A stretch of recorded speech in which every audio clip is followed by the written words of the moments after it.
ఓం మహాగణపతి నమః. శని మనకు మే 17వ తేదీ నుంచి రేవతి నక్షత్రంలోకి సంచారం చేస్తున్నాడు. ఈ రేవతి నక్షత్రం అనేది మనకు 27 నక్షత్రాల్లో చివరి నక్షత్రము. ఈ నక్షత్రానికి అధిపతి బుధుడు, అదేవిధంగా అధిదేవత పూషణుడు. అంటే మనకి శనీశ్వరుడు మే 17 నుంచి దాదాపు అక్టోబర్ 9 వరకు ఈ నక్షత్రంలో సంచారం చేస్తాడు. ఇది ఒక చక్కటి సంచారంగా మనం చెప్పవచ్చు. ఎందువల్లంటే ఈ రేవతి నక్షత్రం అనేది ఒక ముఖ్యమైనటువంటి నక్షత్రం, చివరి నక్షత్రం. అంటే మన బచక్రంలో 27 నక్షత్రాలు మొదటి నుంచి మొదలుకొని చివరి వరకు వచ్చేటటువంటి నక్షత్రం. అంటే మన ప్రయాణం కానీ, అదేవిధంగా మనం ఏదైతే పని చేస్తున్నది కానీ అది చివరిగా ముగించేటటువంటి నక్షత్రం.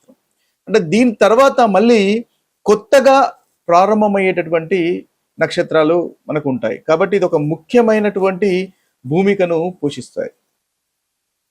అయితే ఈ యొక్క ఈ శనీశ్వరుని యొక్క సంచారం అనేది ఈ రేవతి నక్షత్రంలో ఉన్నప్పుడు 12 రాశులకు ఏ విధంగా ఉంటుంది, ఎలాంటి ఫలితాలు కలుగజేస్తాయి అనేది ఒకసారి చూద్దాం. వృషభ రాశి వారికి శని రేవతి నక్షత్రంలో సంచారం చేస్తున్నప్పుడు కలుగుతున్నటువంటి ఫలితాలు కనుక మనం చూసినట్టయితే, ఈ వృషభ రాశి వారికి 11వ స్థానంలో రేవతి నక్షత్రం, అంటే 11వ రాశిలో ఆ రేవతి నక్షత్రం ఉంటుంది. కాబట్టి లాభదాయకమైనటువంటి సంచారంగా మనం చూడవచ్చు. అన్నింటా లాభదాయకంగా ఉంటుంది. ఈ యొక్క సంచారాన్ని మాత్రమే మనం పరిగణలోకి తీసుకొని ఫలితాలు కనుక చూసినట్టయితే చక్కటి లాభాలు, చక్కటి ఇన్కమ్ అనేది ఉంటుంది, ప్రమోషన్స్ ఉంటాయి, మీ యొక్క శాలరీలో పెరుగుదల అనేది తప్పకుండా ఉంటుంది, మీ యొక్క నెట్వర్క్ సైకిల్ అనేది పెరుగుతుంది, సర్కిల్ అనేది పెరుగుతుంది, ఎక్కువ మందితో పరిచయాలు పెరుగుతాయి, మీకున్నటువంటి నెట్వర్క్ అనేది అధికంగా పెరుగుతుంది, సోషల్ రికగ్నైజేషన్ అనేది పెరుగుతుంది. ఏదైతే సమాజంలో గౌరవ మర్యాదలు, మీ యొక్క రికగ్నైజేషన్ అనేది తప్పకుండా వృషభ రాశి వారికి ఈ సమయంలో పెరుగుతుంది. ఇక్కడ ఈ యొక్క ప్లేస్ లో శని యొక్క సంచారం అనేది వృషభ రాశి వారికి సడన్ గా చక్కటి స్టేబుల్ మనకి గ్రోత్ అనేది ఇస్తుంది. అయితే లాంగ్ టర్మ్ స్టేబిలిటీ అనేది ఈ యొక్క సమయంలో మీకు కలుగుతుంది. ఓవరాల్ గా చూసినట్టయితే ఫ్రెండ్ సర్కిల్ కూడా మారే అవకాశం ఉంటుంది. ఎందువల్లంటే 11వ స్థానము స్నేహితులకు సంబంధించినటువంటి స్థానము. కాబట్టి స్నేహితుల వల్ల లాభాలు పొందుతారు, కొత్త పరిచయాలు ఏర్పడతాయి, ప్రొఫెషనల్ రిలేటెడ్ కాంటాక్ట్స్ పెరుగుతాయి. మీరు పనిచేసే చోట మీ ప్రొఫెషన్కి సంబంధించినటువంటి విషయాల్లో చక్కటి కాంటాక్ట్స్ పెరుగుతాయి. కెరియర్ విషయంలో చాలా చక్కగా ఉంటుంది. ఇది ఒక పవర్ఫుల్ ట్రాన్సిట్ గా మనం చెప్పవచ్చు. అదేవిధంగా వృషభ రాశికి బుధుడు 2వ అధిపతి, 5వ అధిపతి. కాబట్టి చక్కటి సంపాదన పెరుగుతుంది. ఇన్వెస్ట్మెంట్స్ వల్ల, ట్రేడింగ్ వల్ల అనుకూలత అనేది మనకి పెరుగుతుందని మనం చెప్పవచ్చు. ఓవరాల్ గా చూసినట్టయితే వృషభ రాశి వారికి ఈ యొక్క సంచారము చాలా చక్కటి అనుకూలమైనటువంటి ఫలితాలు కలగజేస్తారు. ఈ రేవతి నక్షత్రానికి అర్థము కనుక మనం చూసుకున్నట్టయితే సంపద, అభివృద్ధి, శ్రేయస్సు, అదేవిధంగా ఐశ్వర్యాన్ని పెంచేదిగా మనకు పురాణాలు ఈ రేవతి నక్షత్రం గురించి చెప్తున్నాయి. అంటే ఈ రేవతి నక్షత్రానికి ముందుగా అనుకున్నట్టుగా ఆది దేవుడు, అంటే అధిదేవత పూషణుడుగా మనం చెప్తాము. ఈ పూషణ అనే పదానికి పోషించేవాడు అనే అర్థము, అదేవిధంగా అభివృద్ధి కలిగించేవాడు అనే అర్థం. కాబట్టి ఈ పూషణుడు కూడా దేవతల్లో ఒక ముఖ్యమైనటువంటి దేవతగా చెప్తారు. ఈ పూషణుడికి చాలా ఐశ్వర్యవంతుడు, సంపద, అదేవిధంగా గేదెలు, మేకలు, గుర్రాలు లాంటివి పశువులు ఎక్కువగా ఉంటాయి. అంటే పురాణ కాలంలో అవి ఉంటేనే అధిక సంపద అని అర్థం. అయితే వాటన్నింటినీ ఒక క్రమ పద్ధతిలో దారి చూపించే దేవతగా మనకు పురాణాలు చెప్తాయి.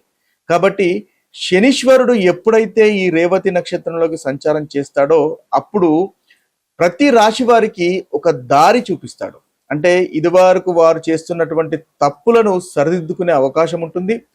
తప్పులను సరిదిద్దుకొని మనకు ఏది మంచి, ఏది చెడు అనే విషయాలను చూపించేటటువంటి నక్షత్ర సంచారము ఈ శనీశ్వరుడు ప్రస్తుతము చేస్తున్నాడు. కాబట్టి చాలా రాష్ట్రాల వారికి మంచి అదృష్టం కలుగుతుంది, అదేవిధంగా అభివృద్ధి కలుగుతుంది.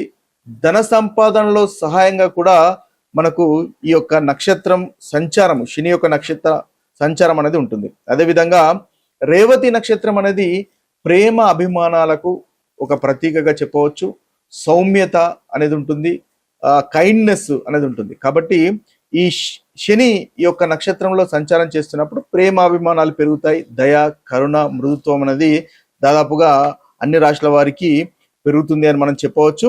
అదేవిధంగా సేవాభావము, భక్తి కూడా పెరుగుతుంది. ఎందువల్లంటే ఇది చివరి 12వ రాశిలో ఉంది, చివరి నక్షత్రము రేవతి నక్షత్రము. కాబట్టి మోక్షానికి సంబంధించినటువంటి విషయాలు కూడా ఇందులో నిగూఢమై ఉంటాయి. కాబట్టి ఈ శనీశ్వరుడు ఎప్పుడైతే రేవతి నక్షత్రంలో సంచారం చేస్తాడో అప్పుడు భక్తి భావము, ఇతరులకు సహాయం చేసేటటువంటి మనస్తత్వం కూడా పెరుగుతాయి. అదేవిధంగా ముఖ్యంగా రేవతి నక్షత్రం అధిపతి మనకు ఆదిదేవుడు పూషణుడు అనుకున్నాం. కాబట్టి ఆయన ముఖ్యంగా తప్పిపోయిన వస్తువులను దొరికేలాగా చేయడము, ఈ గేదెలు, గుర్రాలు అవి సరి అయిన మార్గంలో తప్పిపోకుండా చూడడం లాంటివి చేస్తాడు. కాబట్టి ఆ యొక్క కాన్సెప్ట్ ను కనుక మనం తీసుకున్నట్టయితే ఈ రేవతి నక్షత్రంలో శనీశ్వరుడు సంచారం చేస్తున్నప్పుడు మనకు కూడా అంటే మన వ్యక్తులకు కూడా ఒక మార్గదర్శకత్వము ఎలా చేయాలో తెలిసి వస్తుంది. మనకు చక్కటి గురువులను ఈ శనీశ్వరుడు చూపిస్తాడు.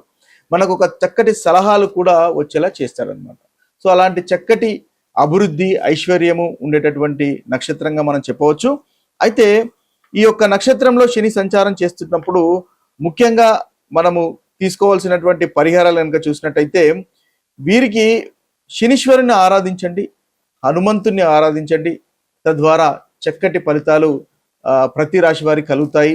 ముఖ్యంగా శనివారము శనీశ్వరుని ఆరాధించే ప్రయత్నం చేయండి. అదేవిధంగా నల్లని నువ్వులతో దీపాన్ని వెలిగించండి. తద్వారా కూడా చక్కటి ఫలితాలు మనకి కలుగుతాయి.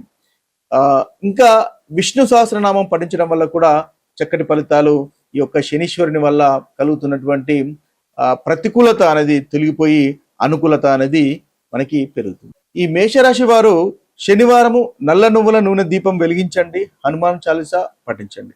అదేవిధంగా వృషభ రాశి వారి యొక్క పరిహారంగా చూసుకున్నట్టయితే కాకులకు ఆహారం పెట్టడం వల్ల చక్కటి ఫలితాలు కలుగుతాయి. వృద్ధులకు కూడా సహాయం చేయడం వల్ల వీరికి చక్కటి ఫలితాలు కలుగుతాయి. ఇక మిథున రాశి వారి పరిహారాలు చూసుకున్నట్టయితే వీరు కూడా శనివారం నల్లని నువ్వుల దీపం వెలిగించండి, పెద్దలను గౌరవించడం వల్ల వీరికి చక్కటి ఫలితాలు కలుగుతాయి. కర్కటక రాశి వారు పాటించవలసినటువంటి పరిహారం కనుక చూసినట్టయితే విష్ణు సహస్రనామం పఠించండి, వీరికి చక్కటి ఫలితాలు కలుగుతాయి. ఇక సింహరాశి వారు ముఖ్యంగా వీరు ఈ సమయంలో పఠించవలసింది మహామృత్యుంజయ మంత్రం కనుక పఠించినట్టయితే ప్రతికూలత ఈ రాశి వారికి తెలిగిపోతుంది. ఇక కన్యా రాశి వారు కనుక చూసుకున్నట్టయితే దంపతులు ఇద్దరు కలిసి హనుమంతుని ఆలయాన్ని సందర్శించండి, తద్వారా చక్కటి ఫలితాలు కలుగుతాయి. శుక్రవారం పాలు దానం చేయడం వల్ల వీరికి మంచి ఫలితాలు కలుగుతాయి. ఇక తులారాశి వారికి ముఖ్యంగా పరిహారాలు కనుక చూసుకున్నట్టయితే ప్రతిరోజు వాకింగ్ చేయండి, ఇది ఒక ప్రాక్టికల్ పరిహారంగా మీకు ఉపయోగపడుతుంది. అదేవిధంగా సేవా కార్యక్రమాలు చేయడం వల్ల వీరికి చక్కటి ఫలితాలు కలుగుతాయి. ఇక వృశ్చిక రాశి వారు కనుక చూసినట్టయితే గణపతి ఆరాధన చేయడం వల్ల వీరికి మంచి ఫలితాలు ఈ సమయంలో కలుగుతాయి. అదేవిధంగా మెడిటేషన్ చేసుకోవడం వల్ల చక్కగా ఉంటుంది. ధనుసు రాశి వారికి తల్లి తండ్రులను గౌరవించండి, ముఖ్యంగా గౌరవించడం వల్ల వీరికి శనీశ్వరుని వల్ల కలుగుతున్నటువంటి ప్రతికూలతను తొలగిపోతుంది, చక్కటి మనకు రెమెడీగా పనిచేస్తుంది. ఇక మకర రాశి వారు కనుక చూసుకున్నట్టయితే హనుమాన్ చాలీసా పఠించండి, ఈ రాశి వారికి అనుకూలంగా ఉంటుంది. కుంభరాశి వారికి అన్నదానం చేయండి, మీ యొక్క మాటల్లో మృదుత్వం అనేది చూసుకోండి, ఇది మీకు చెప్పదగినటువంటి సూచన. మీనరాశి వారికి గోవులకు ఆహారం తినిపించండి, తద్వారా చక్కటి ఫలితాలు మీకు కలుగుతాయి. విష్ణు సహస్రనామం పఠించండి, తద్వారా కూడా చక్కటి ఫలితాలు కలుగుతాయి. ఇవి స్థూలంగా ఈ ద్వాదశ రాశుల వారికి ఉన్నటువంటి పరిహారాలు. మరొక వీడియోలో మరొక రాశి ఫలితాలతో కలుద్దాము. అంతవరకు సెలవు. సర్వే జన సుజనో భవంతు, సర్వే సుజన సుఖినో భవంతు. నమస్తే.